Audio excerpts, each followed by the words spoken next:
When a 3D platformer adventure featuring the bear and bird takes the world by storm, what do?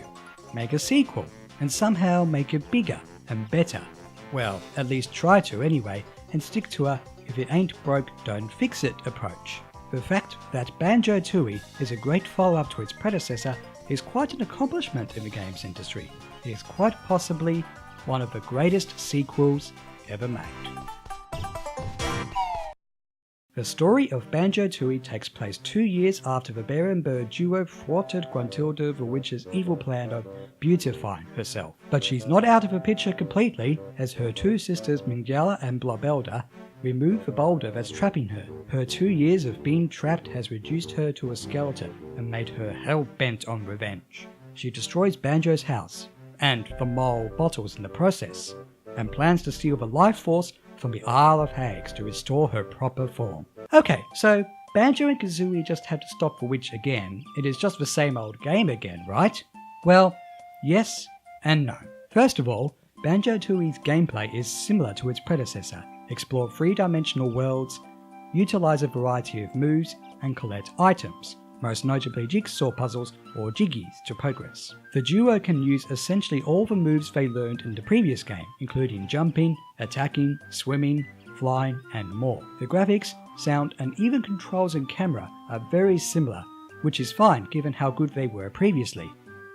Except for the camera. But the game makes some surprising changes. First of all, there is a new character, Bottle's brother mole Jamjars, who teaches the bear and bird all new moves, including grabbing on ledges, different types of eggs, and most notably, the ability to split up. That's right, the red bird Kazooie, who is as sarcastic as ever, can get out of Banjo's backpack and explore and do things on her own.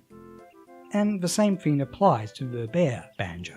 The concept of splitting up means there are more moves available to the player. The shaman Mumbo Jumbo returns from the previous game to help you out, and you can actually play as him, which is nice. Except his powers are different, resorting to very specific actions such as levitation, enlargement, powering up electricity, and more. And for those of you who happen to like the use of transformations in the previous game, fear not. There's a new character, a Native American woman named Humbawamba, who transforms you into generally bizarre objects which you need to utilize in order to progress.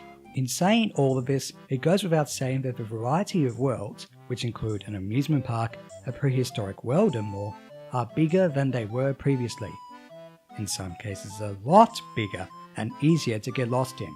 You may forget where things are in the world Glitter Gulch Mine, and that's only the 2nd level. After some time you will generally notice a pattern or sense of structure in most of the worlds, but the time investment doesn't end there. You'll have to split up, swap characters and transformations, sometimes multiple times, just to get one Jiggy. While there are, thankfully, warp pads that almost make each world seem smaller than it actually is, the use of backtracking may annoy some people.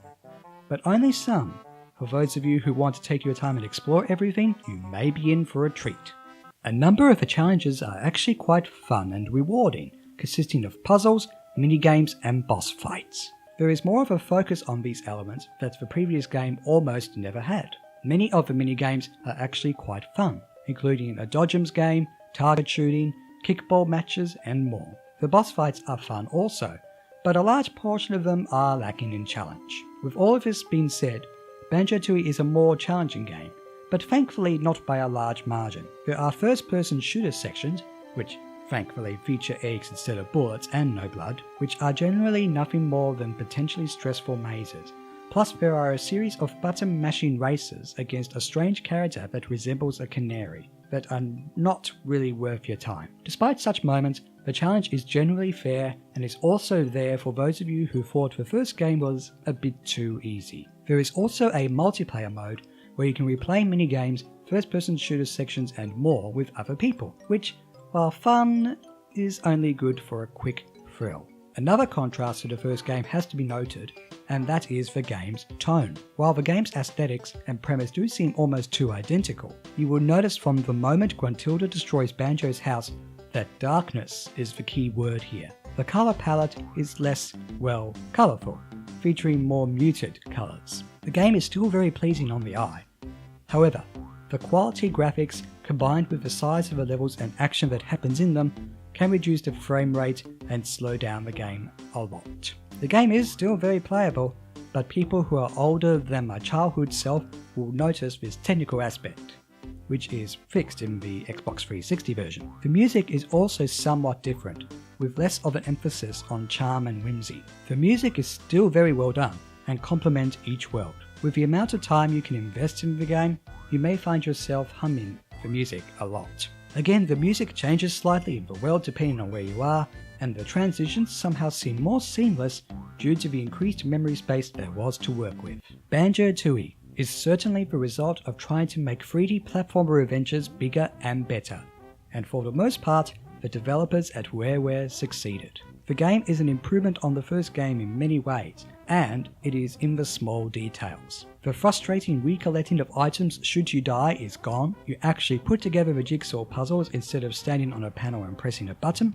The worlds are actually connected via secret passages and train tracks, which makes for great world building and exploration. And while some may miss the dance that occurs after collecting a jiggy, its removal seems to help with pacing. This game is very similar to before and even features references from the past, which is fine, but the darker tone as well as the bigger scope is a great contrast that can really be appreciated. In fact, this game is roughly equal to its predecessor in terms of quality, and that is a testament to the developers of Rareware back in their prime close to the turn of the 21st century. With all of the comparisons drawn between Banjo-Kazooie and Banjo-Tooie, the sequel is an exceptional game for non-gamers / first-time gamers, especially if you like the ideas of exploration and solving puzzles and so on. If you have an Xbox 360 or even a Nintendo 64 or Xbox One, you have no excuse to miss out on discovering or replaying this game, and of course its predecessor as well. Many hours of adventuring await you.